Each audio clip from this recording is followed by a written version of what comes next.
Hello guys, good morning. Ayan po, nagluto po tayo ng chicken spicy para Wow! malaman po luto ng manok natin.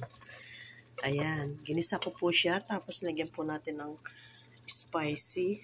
At syempre, may tomato sauce na po yan. Hindi ko Yummy! na po siya nalagyan ng sili, baka sobrang hang na po siya. Ayan guys, para maiba yung lasa ng manok natin. Hindi puro adobo na lang. Ayan, yung spicy chicken Yum, natin. yum, yum!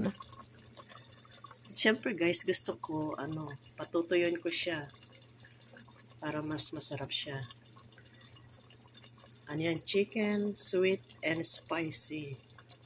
May konti siyang sweets kasi nilagyan ko siya ng konting sugar para maghalo yung lasa niya.